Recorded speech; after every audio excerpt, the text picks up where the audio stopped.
Hey guys, চলে এসেছি আবার একটা নতুন মিনি ব্লগ নিয়ে। এটা হচ্ছে সরস্বতী পুজোর বারের দিন। তো আমরা চলে গেছিলাম রানীগঞ্জ ঠাকুর কিনতে। আর মানাই সোনাকেও নিয়ে গেছিলাম দেখানোর জন্য যে কত ঠাকুর, ও খুব খুশি হয়েছিল। ঠাকুর কেনা আমাদের হয়ে গেছে, আমরা যাচ্ছিলাম বাড়ি। তো এটা হচ্ছে সন্ধেবেলা, আমি প্যান্ডেলটা রেডি করছিলাম আর ঠাকুরগুলো ভালো করে সাজাচ্ছিলাম। দেখতে পাচ্ছ ঠাকুর দুটো নামাজ, ওই যে ব্লু কালারেরটা ওইটা এবছরের, আর ইয়েলোটা আগের বছরের। তো দেখতে পাচ্ছ প্যান্ডেল সাজানো চলছে।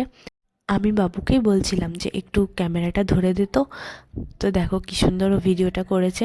আমি বলি ব্লগে দেওয়া যাবে, তাহলে বেশ ভালো হবে। দেখতে পাচ্ছ মার সরস্বতীর মুখখানি কতটা মিষ্টি।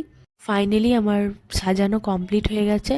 তো কেমন সাজিয়েছিলাম একটু কমেন্ট করে নিশ্চয়ই জানিও, আর সরস্বতীটা কীরকম চয়েস করেছি সেটাও জানিও। তো তারপর রাত পর্যন্ত জাস্ট কাটাকুটিগুলো আমি আর মা মিলে করছিলাম, যেহেতু পরের দিন সিজানো রান্না। আর রাত্রের মধ্যেই আমি মানাই সোনার শাড়িটা ওর রেডি করে পিন টিন দিয়ে রেখে দিচ্ছিলাম, যাতে সকাল সকাল পরিয়ে দিতে পারি।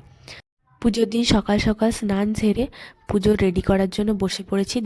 আলপনাটা রাতেই কমপ্লিট করে রেখেছিলাম, কিন্তু নিজের ভুলের জন্যেই আবার দিতে হচ্ছে। কি জানি কী ভেবে আমি মুছে ফেলেছি। তো যাই হোক, আরেকবার দিয়ে আমি ফল টল কাটতে বসে পড়েছিলাম। তো ওকে বললাম একটু ব্লগটা করে দেবে।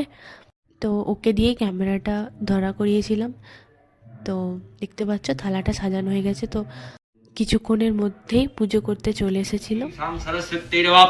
ওম সরস্বতী মহাভাগে বিদ্যে কমললোচনে বিশ্বরূপে বিশালাক্ষে বিদ্যাং দেহি নমস্তে।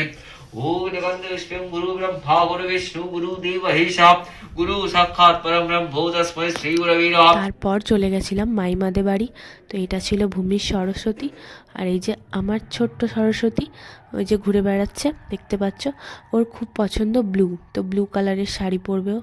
ও নিজেই শাড়িটা চয়েস করেছে যেটা ও পরবে। ভূমির সরস্বতীটাও খুব মিষ্টি। তারপর আমরা চলে গেছিলাম পাড়ার সরস্বতী মন্দিরে প্রণাম করার জন্য। আমি বলি শাড়ি পরেছে, তো পাড়ার মন্দির থেকে একটু প্রণাম করিয়ে নিয়ে আসি আর দেখিয়ে নিয়ে আসি কত সুন্দর সরস্বতীটা আমাদের এবছর হয়েছিল। কিউট সরস্বতী হয়েছিল এবছর। তো এখানে ও একটু প্রণাম করছে।